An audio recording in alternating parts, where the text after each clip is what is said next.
The tale of the Bunny Man goes back many years. Originally, it didn't start till 1931, after many of the murders had already been committed. Back in 1903, deep in Clifton, there used to be an insane asylum buried deep within the wilderness. Pretty soon after the Civil War, people started inhabiting the area. Population rose around 300 or so.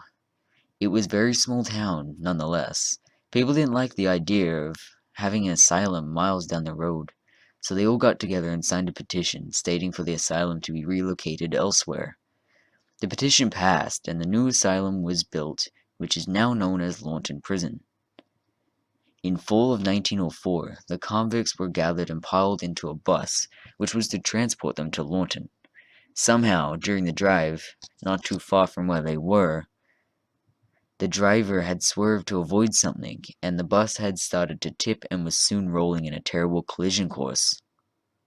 Most of the convicts were injured, but had managed to escape a bus and fled into the night woods. Later, the next morning, a local police investigation had begun, and they had begun rounding up the escaped convicts. Hours turned to days, days to weeks, and weeks into months. Everyone was recovered after 4 months, except for 2 people, Marcus A. Wolster and Douglas J. Griffin.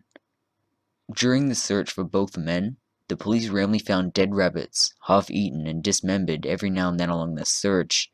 Finally, they were to find Marcus dead himself by the Fairfax Station Bridge, now known as the Bunny Man's Bridge.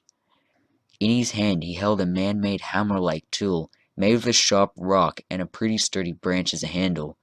They thought nothing and cared of not how he died, only that he was apprehended and no longer had to worry about him. They had a name for Marcus, but later on would realize they had named the wrong person the Bunny Man. Still searching for Douglas, they kept on finding dead, half-eaten bunnies every so often along their search. Finally, they were to name Douglas the Bunny Man from then on. 3 months had passed, and the police had given up their search in April 7th, 1905. Everyone assumed the Bunny Man was dead by now, if not gone, so they went on with their small-town lives. Come October, people started seeing dead bunnies reappearing out of the blue, and starting to fear the unseen.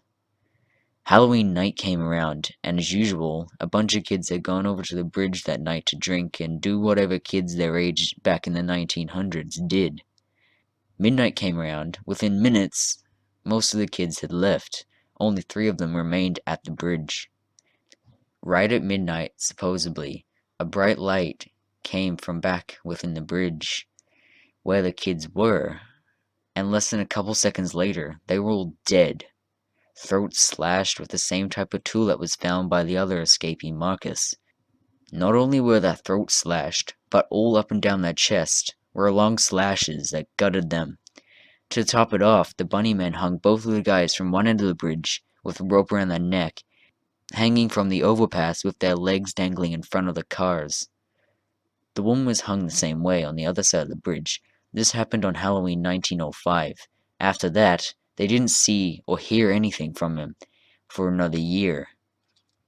Halloween 1906 was approaching, and parents as well as their teens in Clifton still remember the incident that had occurred 1 year ago at the bridge.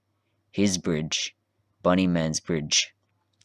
That night, 7 teens were left remaining right before midnight at the bridge. Thinking little of it, 6 remained inside the bridge, while 1, Adrian Hatala, had remained a good distance from the bridge, hoping to have enough time to escape if the same thing happened again. At midnight, she witnessed only this: a dim light walking the railroad track right before midnight, stopping right above the bridge at midnight, then disappearing at the same time as a bright flash was inside the bridge. She heard the deafening sounds of horrific screams coming from inside the bridge that lasted only seconds. 5 seconds later, they were all hung from the bridge, same style as the corpses a year earlier.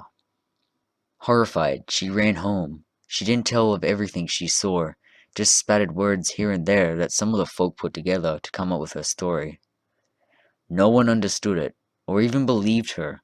They charged her with the murder, and locked her up in the asylum of Lawton in 1913.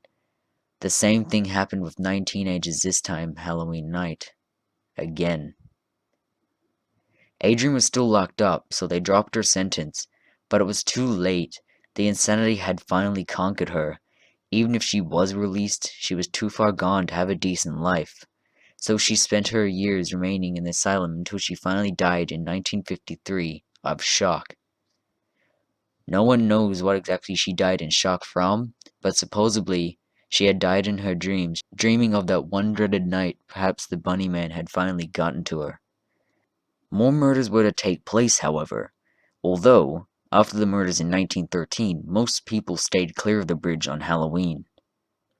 1943 rolls around, and 6 teenagers go strolling out on Halloween night. A couple hours later, all of them dead, same way as all the others. Investigations took place, but as usual, nothing was discovered. Hey guys, I hope you enjoyed that video. I worked really hard on this week. I had a lot of troubles with this video. I don't know, it might have been cursed or something, who knows. Either way, I hope you enjoyed it. Remember to hit the like button to let me know that you liked it. Subscribe to really support this channel, and as always, thank you so much for watching.